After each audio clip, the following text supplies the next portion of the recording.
This happened the night before Halloween, back in 2010. At that time, I was a freshman in college, living on campus. That year, the 31st fell on a Monday, so students' festivities went on the Sunday before. During the afternoon around 7, I was outside playing soccer on a field near my place, and I noticed an SUV driving by several times. I only noticed this vehicle because we kicked the ball over the fence several times, and that car was present at least twice when we were climbing the fence to get the ball. I didn't think much of it, and proceeded to go to a party later that night. My girlfriend, a few friends, and I left at around 9:30 p.m., and we noticed a helicopter in the sky with a bright floodlight attached to it, seemingly scanning the area. We proceeded to the party and didn't fret over it. The party was on the other side of campus, and so we missed all the sirens and flashing lights racing up and down the street. We got back from the party at around 11 p.m., and I immediately noticed that not only was the first helicopter still in the air around my on-campus apartment, there was a steady stream of police cars, ambulances, and fire trucks driving up and down the street nearby. However, none of them had their lights nor sirens on, so I wasn't alarmed. The next day, the internet informed me that an SUV was found ablaze in the parking lot with a woman's body inside. This happened about a half a mile to 3/4 of a mile from where I lived. I guess during the party, the area was crawling with police and other authorities trying to look for clues. My roommate later told me that there was non-stop sirens for a good 20 minutes after I left for the party. In the next few weeks, more info surfaced, saying that a man killed his wife and tried to burn her body. He broke her neck, as well as bludgeoning her body. If the news article I read is to be trusted, the killer was lighting his wife's body on fire during the same time I was getting dressed up in my Woody costume for a party. It wasn't until a few weeks later that I made the connection with the SUV I saw while playing soccer earlier in the day. I find it very chilling that while I was playing soccer, someone was driving within 20 yards of me with a corpse in the car, especially since it was on the campus of a seemingly secure university in a very safe city. This incident happened to me last year on Halloween. My little brother and I were home alone since our parents had gone out to a Halloween party. They had tasked us with handing out candy to the trick-or-treaters. This bummed my brother and I out because we made plans to go trick-or-treating with a few friends. Our parents told us that we were too old to still be trick-or-treating and that we could instead invite our friends over to the house and hang out there.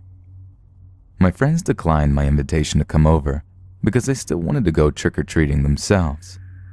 So that left me home alone with my brother handing out candy. A lot of people stopped by our house, and by 10 o'clock, almost all the candy was gone. My brother and I decided that we'd just eat the rest. We were sitting on the couch, watching a scary movie, stuffing ourselves with candy, when there was a knock at the door. I stormed off the couch, wondering who the hell would be knocking on our door this late. I assumed it was just some late-night trick-or-treaters. Even if that was the case, I had turned the porch light and Halloween decorations off, which should have been a dead giveaway that we were out of candy or that we weren't home, so I assumed it was my parents. Being cautious, I looked through the peephole and saw a suspicious man standing on our front porch. He was wearing a black hoodie with the hood over his head, which made it difficult to see his face. The only detail of his face I could spot was that he had a beard and dry, crusty lips. There was no way that this guy was a trick-or-treater because he wasn't wearing a costume and was far too old to be trick-or-treating alone. His hands were stuffed in the front pocket of his hoodie, and he also looked very thin. Every single red flag went off in my head about this guy. There was no way in hell I was going to open that door. Still looking through the peephole, I watched as he knocked on the door again. He seemed desperate for us to open the door and was shaking a bit. It wasn't cold outside, definitely not cold enough for someone to be trembling. He was giving me a bad vibe, and I wanted to get rid of him as soon as possible. "We're out of candy," I shouted to him. I watched as a smile spread across his face. It wasn't a friendly smile either. "Are you alone in there?" the man asked, almost in a mocking voice. His voice was raspy and dry. "Should I call the police?" my little brother asked me quietly, gripping his cell phone. The man let out a low grumble and said, "Sounds like you're not alone in there." I continued to watch him through the peephole. His hands were still wedged tightly in his pockets, and he was still shaking a bit. I began to wonder if he was armed. I decided to take action and spoke to him in the most intimidating voice I could. "Get the fuck away from my house or I'll call the police," I shouted. His smile faded and he bared his teeth. His teeth were piss yellow, and I concluded that he was probably some homeless crackhead. He had a look of fury plastered on his face. Fortunately, he left without trying to break in, probably because he knew I wasn't fucking around with him. I didn't stop watching him through the peephole until I saw him completely off our property. My brother and I breathed a sigh of relief and decided not to call the police. My brother and I were a bit paranoid after this and watched TV until our parents came home. We didn't tell them about the man since he hadn't really tried to harm us. Now when I think back to this, I wish we had called the police, because maybe we would have been able to prevent a murder. You see, the next day we found out that the elderly woman who lived a few houses down from us had been brutally murdered. Her neighbor found her lying on her front porch, covered in blood. She had been stabbed multiple times in the chest and neck. My brother and I immediately knew who had done it, and we told the police what we knew. They couldn't do much from the information we had given them, since we hadn't seen many details of his face. They went on the hunt for the man, but never caught him. I blame myself for that poor old lady's murder, because I could have prevented it from happening just by calling the police. I think the most disturbing thing of all is the fact that he didn't take anything from the old lady's house. Her house had been left untouched, but he could have gone in and taken what he wanted since her door was wide open. This means that he just wanted to kill. That was his only intention. He didn't want money or jewelry. He only had the urge to murder. Trick or treat. My dad was the coolest guy on the block, probably because he was one of 3 black dads who lived in our town. The population is around 98% Caucasian, and that's not an exaggeration. He was a state police officer, intimidating, wore Oakleys before the hipsters, and he was generally a rough-sounding person. Damn, do I miss him. But the one thing he feared the most was Halloween. He would tell my sister and I stories at night about his life when he was in high school in a slum in New Jersey, and that every Halloween crazy things would happen. He may have been pulling our legs a bit, but we didn't care. When Halloween would roll around, he would take us out while my mom stayed home to trick-or-treat. One night in 5th grade, Lexi and I were dressed as a witch and 50s poodle skirt girl.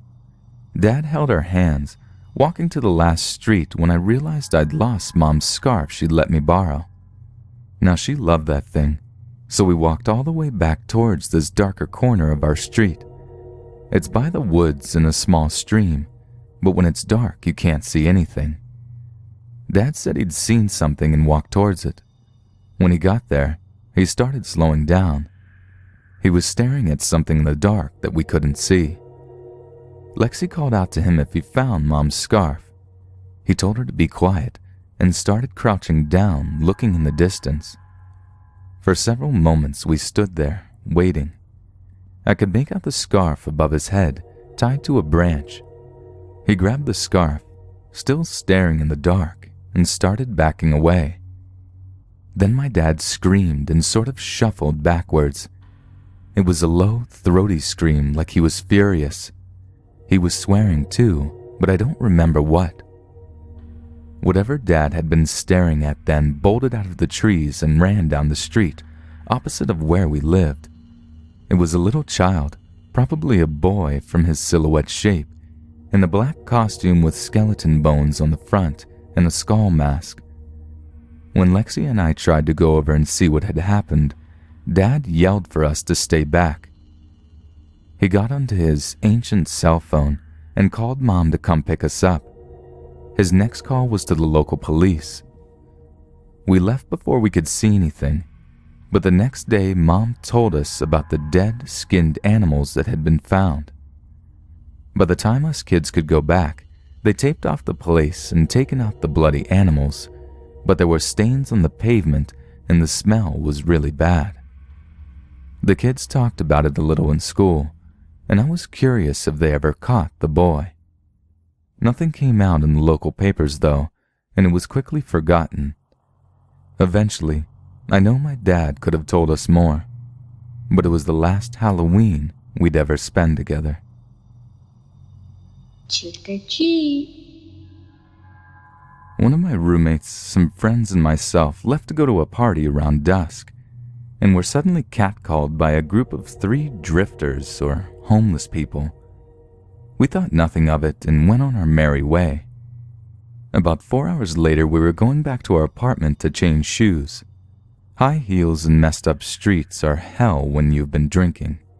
When one of the drifters calls out to me, "Hey, beautiful, how about a kiss?" Me being a little drunk and sassy, I reply, "No thanks. Girls are more my type." To my shock and horror, he says, "Hey, my friend here likes the ladies." A homeless girl comes out of nowhere and proceeds to kiss me on the mouth. My friend picks me up and throws me over his shoulder. I proceed to flip the fuck out in my apartment, shrug it off, and we venture back out. Well, I got separated from my group in the crowd, and then I see the 3 drifters again. I try not to show that I'm shitting bricks when they ask me where they can find a liquor store. I point down the street to the Kroger, and they say, "Okay, you can show us." I'm a small woman, and they shove me into their vehicle. I think, naively at the time, that they will literally let me out at the grocery store, except it's closed because it's after midnight. I plead for them to let me out of the car, but they keep saying, "The power does what it wants," and headed away from the safety of the campus area onto the freeway and out of the state. For the next few hours, I visited 3 states with them while pleading for my life. I'll never forget how they kept saying, "The power does what it wants," and talking about how they were going to have fun with me. I kind of resigned myself to the fact that I was going to die, and I would never graduate college or see my family again.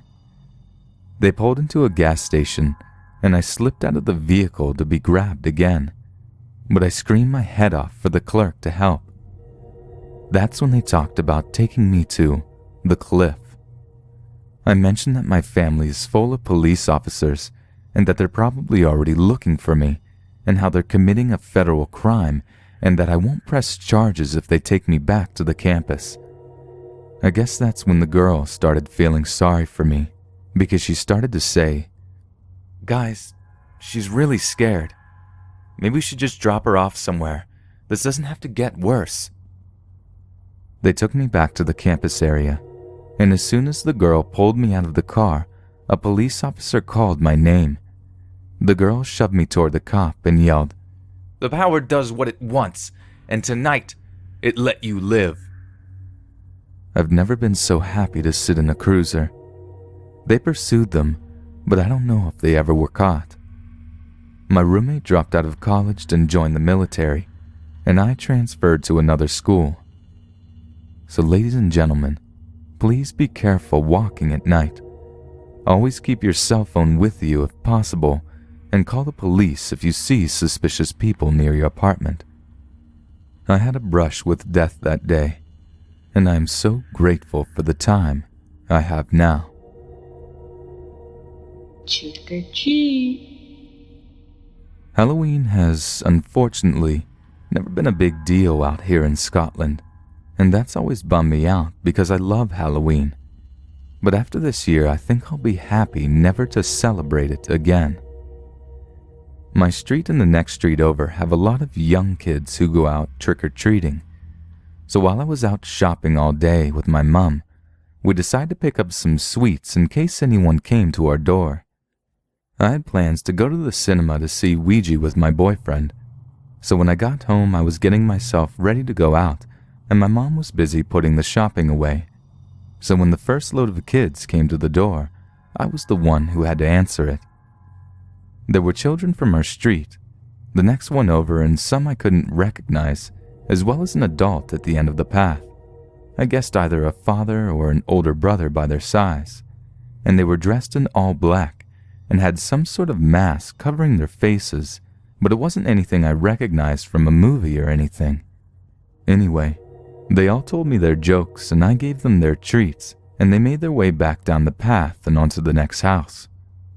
I was about to close the door when I noticed that the guy with the kids was still standing at the end of my path. He hadn't noticed, and he wasn't watching the children either. He was looking right at me, and my skin started to crawl when I realized that he was just there, staring at me. I backed slowly into my house and watched him as he raised his hand and waved very slow at me, and I was about to call out to him when my mom came to the door to make sure I was all right, and he took off in the opposite way from the children. He hadn't been with them at all, and he left as soon as he realized I wasn't home alone. I was completely freaked out and told my boyfriend all about it when he came to the house to pick me up, but I quickly forgot all about it while we were watching the movie. I finally got home when it was getting really late, and trick-or-treating was well and truly over around here. When I got inside, my mom was just getting ready to take the dogs out for a walk so that they could do their last-minute business, and they would meet my dad on his way home from work, so I was going to be home alone. Now, after my horrible experience earlier, I don't really like the idea of being home alone, and it was only made worse on Halloween, and it always has been. Anyway, I was home alone and I grabbed some snacks and went to my bedroom and onto my computer so that I could do some of my writing, scroll through Tumblr, and listen to music. After my first creepy encounter with the guys coming into my house and into my backyard, my dad bought a motion-censored light and attached it to the wall of our house right outside my window.